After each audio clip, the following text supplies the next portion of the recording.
It is the News Blitz with Randy Wang on Talk Radio 790 KABC. We're here every single day from 5 to 6, although today it's from 5 to 5:30, talking about the local issues that matter to you most and taking your phone calls at 800-222-KABC, 1-800-222-5222. The pregame show for tonight's matchup from the UCLA Bruins, who will be hosting the New Mexico Lobos, airs at 5:30, but you got me until then. UNM, New Mexico Lobos. I think that's out of Albuquerque, right? Yes. I don't know Albuquerque that well, but I fly into Albuquerque a lot to go to Santa Fe. Although Santa Fe Airport is going to start having direct flights to and from LAX, American Airlines, in October. So if you like New Mexico, something to think about. Today, this whole week has been a really weird week. It's been an awful week. There's been such terrible, terrible news, and there was a small bright spot today because this monster that assassinated Charlie Kirk, I would say was caught, but he wasn't really caught. It's more that his dad convinced him to turn himself in, and his dad told the police where he was.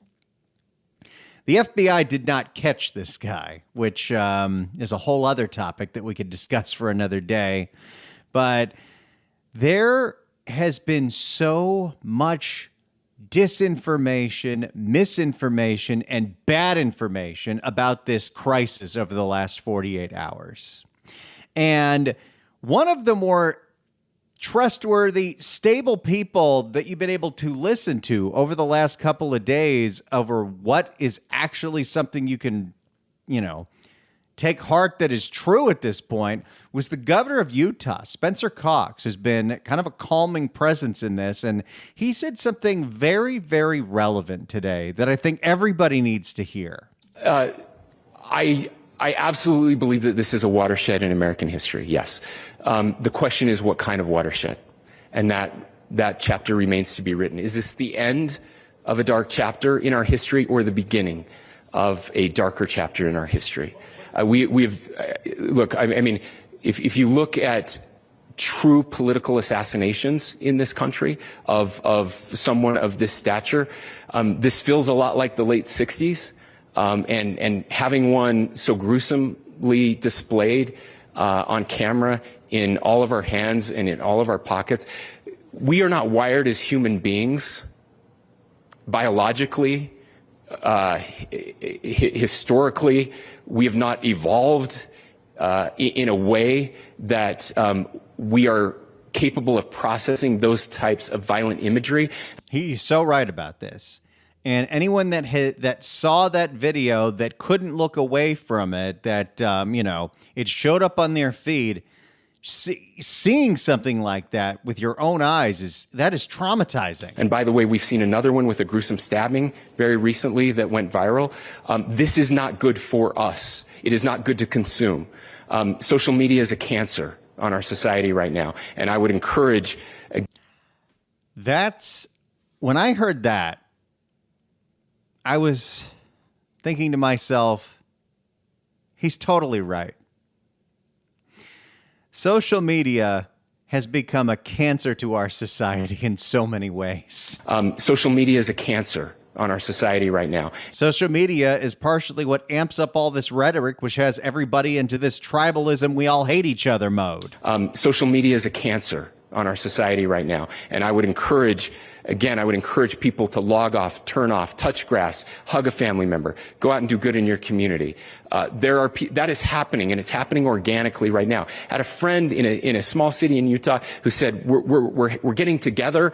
The Republicans and Democrats in my little town are getting together to have a discussion last night, just to find a way to find their better angels. So yes, this could be. I mean, again, you have to go back to JFK to have seen a video live of something like this happening.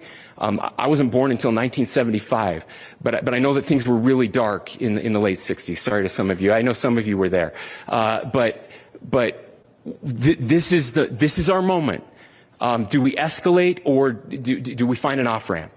And again, it's a choice. It's a choice, and every one of us gets to make that choice. And regardless of who's to blame for any of the violence that's happened over the last year or two, I think we all can take that advice to unplug, to turn down the temperature, and to find the off-ramp, and to find peace and civility with our neighbors. And, you know, it is interesting. I've always had a few different minds of social media because, especially in the last 10 years, it has been fairly obvious how toxic it has all become. But I used to always say at the same time, it's a very helpful resource for breaking news. And this week, it really showed that it isn't at all. Because it is so difficult now to even figure out what is the real news, who are the people that you want to trust. And honestly, the social media accounts that you can trust happen to be the ones that are like local reporters from local TV stations or local newspapers. Because there are so many people who either just want to be first, so it doesn't matter if it's accurate, or are maliciously putting out things to put forth their own agenda and their own narrative, that in a total crisis mode where nobody knows what's going on, things spin out of control so fast. And when you're trying to be, you know, in the news business and covering a breaking news story, you'll see so many things and you don't want to go on the air with it because you have no idea if it's true. So you're waiting for several other sources to start saying the same thing. But how many times did it get reported that they already have a suspect, including the own director of the FBI tweeting out, "Oh, we've got a suspect. Oh, never mind, we don't." That was bizarre. Yesterday, there were so many people who were grasping on an unverified story that there were markings on the ammunition that all had all of these trans symbols, and turns out that wasn't true. But that was on the internet and even was on Drudge, and the Wall Street Journal reported it. And so for 24 hours, you had a whole bunch of influencers who decided to start doxing random people that they thought could be the shooter with their name and social media addresses and everything. It turns out all that was wrong. People got so out of control. I don't even know how this stuff pops up on my feed, because I only use 3 social media accounts, and I barely use any of them. I have a Facebook, and I almost never use it. I have a Twitter, and I say that I use that for work purposes, but I use that less and less and less. And I have an Instagram, and occasionally you'll find me posting food pictures on there. But I really don't even do that much anymore, just because I'm trying to live in the real moment, and it's been very good for me. But yesterday, I'm going through my Instagram, which most of the accounts I follow for Instagram are a few people in the news and politics business, but mostly it's like food accounts. It's all the restaurants I like in Santa Fe, video game influencers. And I don't know how this algorithm works, but something pops up in my feed of someone who wants to give me a 10-minute reason conspiracy video, how the nation of Israel was responsible for this assassination. And this stuff just got so unbelievably out of control. So I no longer believe that social media is good for breaking news. And this week proved that to me. But it's a good reminder that we all have to be thinking about our own mental health in these incredibly trying, traumatic times. And it is so important to do what the governor of Utah said and disconnect. You know, I appreciate you, the people that listen to this radio station. You are plugged in. You are listening to what's going on in the news, in the world of local politics, and that is really important. But it is also really important that you're not doing that 24/7. That this weekend, you take some time to breathe. You take some time to find the things that you can find joy in, because there is still going to be so much finger pointing over the next few days, even though we don't even know what the motive is. Turns out the things this guy was writing on his weapons or on the ammunition were slogans from a PS5 video game. And don't even get me started on all the people that now want to blame this on video games. There's hundreds of millions of people that play video games all over the world and they don't kill people. So let's just stop with that. But It's a very important time to unplug, mute accounts that are purposely, mute or unfollow accounts that you can tell are purposely just trying to fuel flames on either side, because that's not helping anybody. Anybody that wants to use this awful event to just drive more partisanship is taking the exact wrong approach. So try to use it as little as possible. And for your own mental health, try to do things that can bring you joy, that can bring you levity. Even it's a very dark week, but you cannot focus on this 24/7. You've got to be able to compartmentalize the things that are going on. Because if you just go down the rabbit hole and you start watching all these feeds, and then your social media algorithms, which are trained to find more things that outrage you because that's what you're clicking on, it's going to make you crazy. And I don't know what the motives were for this monster that did this, but I wouldn't be surprised if social media had something to do with it. And so you've got to find things that make you happy. You got to find things that can give you a break. I definitely think going outside is very important. I go on a 30-minute walk every single day around my neighborhood. In fact, I'm thinking I'm bumping it up to about an hour because I feel like I need to be getting more exercise. And during the week, I use that as a time to listen to all the show prep for the John Phillips Show and for this show. And I think it's a really good use of my time. And it's something that I was doing every time I'd go to Santa Fe. And I started doing that here because I like that. I could focus better, and I'm getting my walk in, and I'm seeing the neighbors. And even though, this is LA, so you don't stop and talk to your neighbors, you wave at them. You might say hi. You say, oh, cute dog. But on Saturdays and Sundays, I'll do the same walk, but I am not listening to the news. I am not following up on my playlist for work. No, no, no, no, no. I am either listening to comedy podcasts that have nothing to do with the world of news and politics, or I am listening to videos about the latest Nintendo Direct, or I am listening to the SiriusXM Chill channel, or Above and Beyond's Group Therapy podcast, a electronic music podcast I've been listening to for about 12 years. And it's just a good time to disconnect. If you're plugged into the news 24/7, it will stress you out. It makes it harder to go to sleep. And as somebody that's in the news business, I'm telling you, I have to unplug.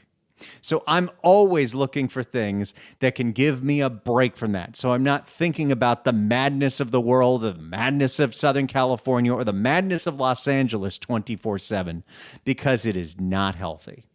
And so I will be spending this weekend cooking great food, maybe spending time with friends, listening to music that's not political, listening to podcasts that are not political. I'll give you a great suggestion. If you want to just laugh for a good hour straight, and you can find this on YouTube. I'm a big fan of the Conan O'Brien podcast. I think it's hilarious, and it's just funny. It's just about comedy, but he was a writer on Saturday Night Live, and twice now he's had former Saturday Night Live legend Kevin Nealon on the show. And it is a train wreck from beginning to end in the best possible way. You cannot help but laugh till it hurts, and it doesn't mean anything. It's a heck of a lot of fun. So I honestly, when I'm really bummed out, I'll just Google that and start seeing that come up. Or I'll Google Norm Macdonald videos and see some of Norm Macdonald's crazy jokes from over the years. But YouTube can be used to do a whole bunch of research for news, and believe you me, I use that every single day. I do not get any of my news from social media. I don't get any of my news from news. I do it all from YouTube. But believe you me, I also use it and make sure those algorithms on YouTube are tuned to give me the other things that I need in my life, which are the things that will bring me joy. Videos of animals. Videos of people theorizing this new season of Peacemaker, which is a fantastic show. And I think we all need a little bit of that this weekend. Just try to unplug, try to disconnect. Sports is a great thing for that. NFL is back. UCLA is back. UCLA is playing today. These are important things that we can come together on and just try not, even though it seems that you have to dwell on this because it is important for your own mental health, you've got to unplug. And I totally agree with the governor of Utah. Social media can be a cancer in our society, so don't let it be. It's okay to turn the phone around. 800-222-KABC is the phone number, 1-800-222-5222. It's an abridged version of the News Blitz with Randy Wang on Talk Radio 790 KABC. It's the News Blitz with Randy Wang on KABC. If you'd like to email us, you could do so at randykabc@gmail.com. Jay writes in on the Utah governor's message. I heard it this morning and thought it was very good. I hope everyone listening took something from it because he's right. There's one thing he said that I also thought about. He mentioned the fact that there was no looting or rioting and no cars set on fire. I wonder if an event like that happened here in Los Angeles, if our locals would be as civilized. You know, I think it's an important thing to think about. No matter what horrific thing happens, the answer is never more violence. Now, I listen to a lot of podcasts in research for this show. I listen to a lot of YouTubes, and lately I've been listening to the In a Minute with Evan Lovett podcast, not the short little videos, although those are fun, but he also does long-form interviews with politicians like LA City Councilwoman Monica Rodriguez, who sounds so different from almost every other member of the city council except for, Tracy Park. Listen to what she had to say about crime stats. Keep it clean. And one of the quotes that you've said, a clean city is a safe city. And especially in Los Angeles, and the narrative about Los Angeles is, it's so dangerous. And Speak on that for a little bit. Well, again, it's much like the broken window theory, but people feel safer when their community. What? That's not what it's called. Imelda, what is it called? Broken windy theory. Thank you. People feel safer when their community is clean, when it is lit, and that feeling isn't going to be identified or secured in a statistic that's trying to convince you that you should feel safer because crime is down. The reality is how we feel about our neighborhoods is really built on the cleanliness, on the accessibility, on the, your feeling of comfort in your own neighborhood. A clean neighborhood is a safe neighborhood. And it is rare to hear any member of local government say, stop talking about the stats, like Karen Bass does. Yeah, here's another thinly veiled shot against Karen Bass, inside safe. Well, I've been outspoken because I've seen a lot of misuse of public dollars. And not just LAHSA. I've seen a lot of duplication. I've seen a lot of misuse of public funds, and I'm not going to condone it. Right. So my job is to fight to maximize the resources for the city, to make sure that people feel the tangible results of our work and that they trust their local government. And they have good reason to have their concerns right now, and I'm just going to continue to be the steward to advocate for them. Why do you think there's been a loss of trust in local government? Well, could be all the members of the LA City Council past that are in prison right now. Well, we've seen we've seen several individuals that have betrayed the trust of the public in local government. But I would say when you continue to see billions of dollars being spent on homelessness, for example, and you don't see significantly more progress, or the elephant in the room. Inside Safe costs $7,000 to house a single individual for 1 month in a motel. I'm sorry, what? Say that number again, Monica Rodriguez. Every member of the city council should be singing this from the rooftops, but most of them are afraid of Karen Bass. Monica isn't. I don't know if Monica's gearing up to run against Karen Bass, but I'm glad she's saying this. Inside Safe costs $7,000 to house a single individual for 1 month in a motel. I know Angelenos that survive on far less. Of course. And that's double my mortgage. It's $7,000 a month to put one homeless person in one motel room with Karen Bass's Inside Safe. That is insanity. $7,000 a month for a motel room is a mortgage where? Right? That's nice neighborhood. Right. Really so nice neighborhood. Make it make sense. And another thing that she said that I really like was, stop saying we're going to clean up this city for the Olympics. How about you clean up this city because it's your job? What the hell's going on? And so, again, we need to focus on putting our best foot forward as a city. Yeah. And by the way, everyone focusing on, we got to get ready for the games. No, we got to get ready for the people today here in LA.